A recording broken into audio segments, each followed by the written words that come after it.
Tony Hawk Pro Skater 1 Plus 2 is a remake of the first two Tony Hawk games, which are also known for being some of the most critically acclaimed not only sports and skating games but just games in general, with the original Tony Hawk Pro Skater 2 sitting at the number 2, ironically, at the highest rated games of all time on Metacritic. So, remastering this should be a recipe for success. Except for, well, the Tony Hawk series has been on a downturn for quite a long time now, with mediocre games and just plain awful ones, as was the case with Tony Hawk Pro Skater 5. And also, this isn't even the first time the original Tony Hawk's game get remastered. With Tony Hawk's Pro Skater HD released back in 2012, that also released to mediocre reviews, much like other Tony Hawk games at the time. So with that preamble, it's easy to understand why there might have been a level of skepticism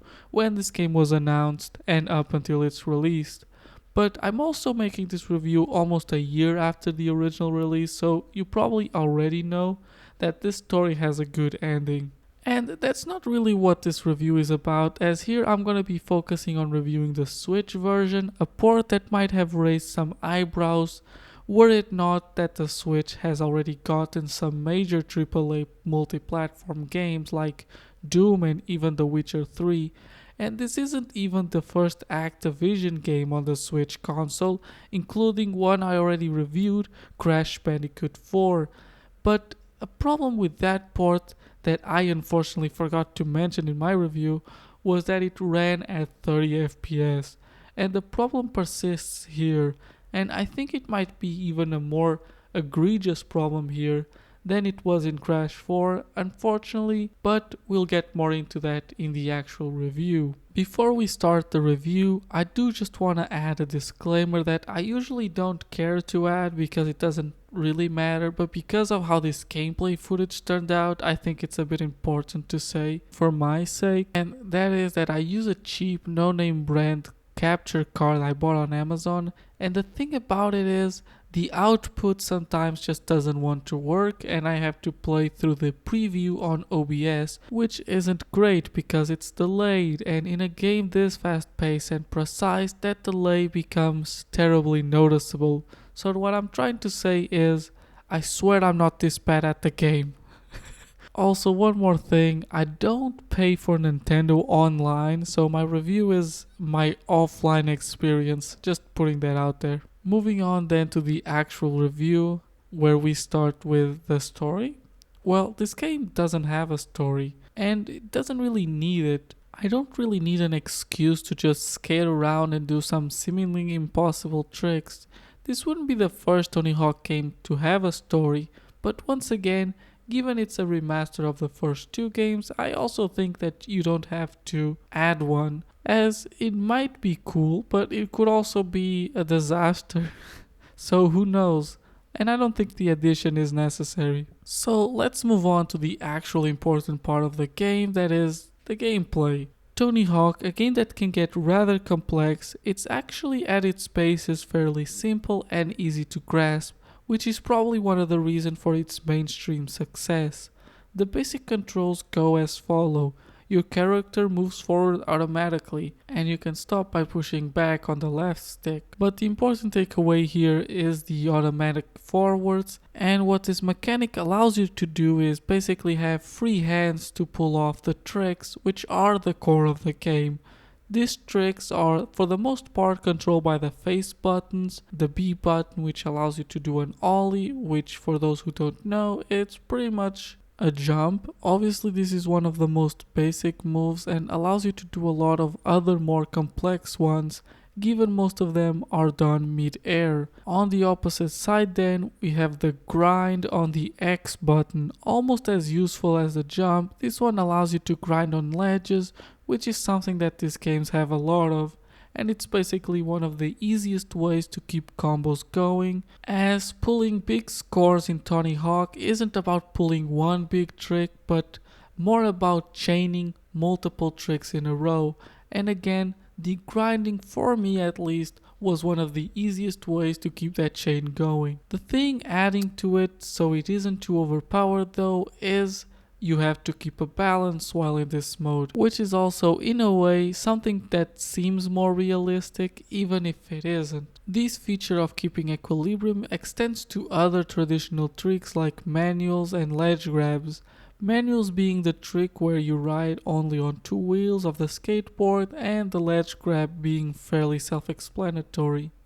Moving on to our other two face buttons then, we have the Y and the A buttons, which do flip tricks and grab tricks respectively, with what type of trick you pull being defined by pressing the button and direction with the left thumbstick. This also working with the grinds, and once again because it uses the left analog stick, giving reason to that auto moving forwards mechanic. I'll now give a couple of examples, but be aware that most of these are either fairly simple name wise, like a nose grab where you grab the front part of the skate by pushing forward grab, or the opposite, a tail grab.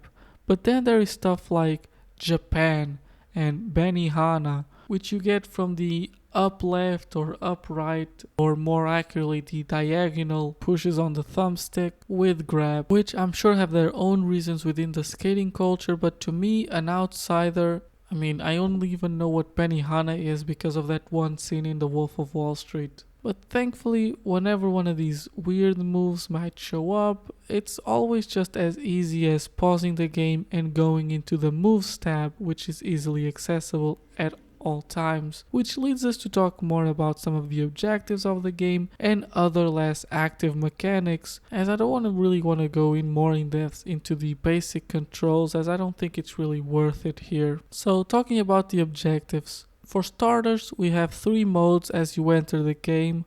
One for Tony Hawk Pro 1, another for 2, where you can play through those games like you would in the original version, but then a third one that allows you to just play any map and area freely, which I think is a really cool addition here.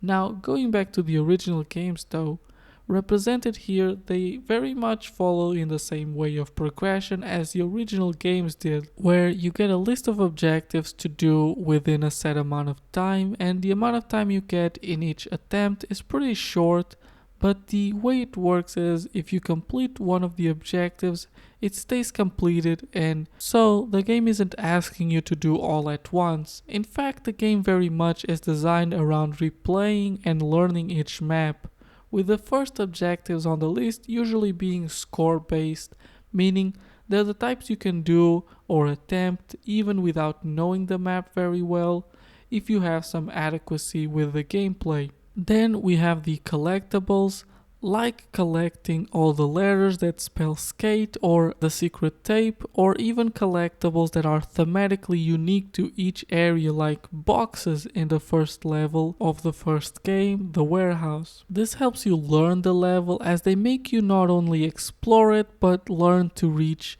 certain places on the map, especially those secret tapes. And finally, we have the more complex objectives that are the pull off X trick in X location. Normally these aren't too hard, but they do require you to know the map in a way you probably wouldn't know playing it for the first time. So in terms of the design, these are simple but clever in a way that they make a game that at the end of the day just has a few stages, feel a lot bigger, and also making you a lot more invested and attached to it as you start to feel like you're mastering the stages.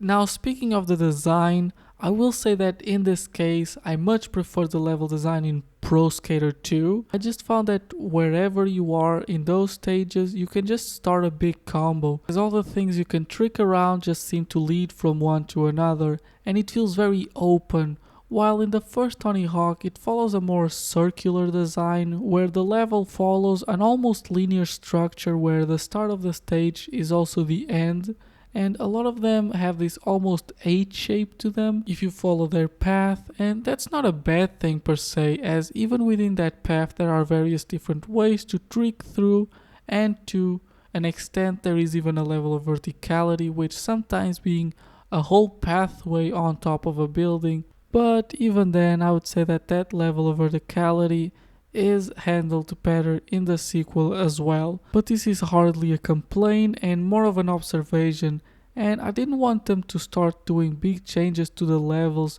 of the original game for this remaster. Now, next thing to talk about the gameplay is another collectible in these levels. These are points. These look like the Pro Skater logo, and collecting these allow you to upgrade your skater in things like speed or how high you can jump, or how easy it is to keep balance and grind, things of that nature. Personally, this is borderline necessary later on, but also thankfully, you can just rearrange the points you have in any way you want at any point in the game's pause menu. So for example, if you need more grinding balance but don't really need trick flip speed for a certain thing you're trying to do, then you can just do that, assuming you already have the skill points to move around, as you can change the ones that are already attached to the character, as in their base stats. Which leads me to talk about the most annoying feature of this game in my opinion, and these points.